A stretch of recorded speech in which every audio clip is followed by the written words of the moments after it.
Así como lo oyes, Telma. Sí, te lo juro. Ya llegó. Vas por el niño mañana, ¿sí? Adiós. Te voy a enseñar a que me respetes, Borja. ¡Ay, me duele! ¡Ay! ¡Suéltame! ¡No me voy a hincar! ¡Suéltame!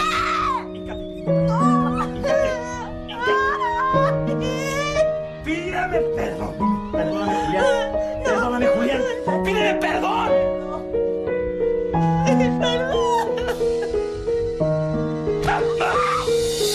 ¿Qué hizo tu Dios cuando yo estaba sufriendo? ¿Qué hizo tu Dios cuando yo estaba muriendo? ¿Qué hizo tu Dios cuando lo necesitaba? Cuando mi padre borracho a mi madre le pegaba. ¿Qué hizo tu Dios cuando yo estaba sufriendo? ¿Qué hizo tu Dios cuando yo estaba muriendo? ¿Qué hizo tu Dios cuando lo necesitaba? Cuando mi padre borracho a mi madre le pegaba. Empiezo a deletrear con estilo a pensar de lo que te está pasando. Un llanto te está ahogando, pero malos pensamientos están en tu mente.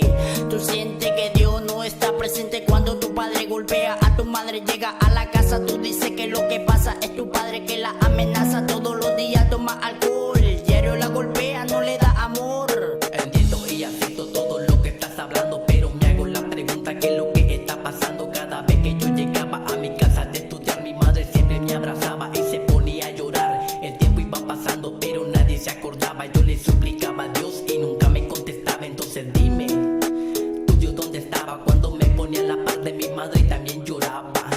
Oye, pana mío, te entiendo tu sufrimiento, pero si Dios no te escuchaba, es por falta de fe.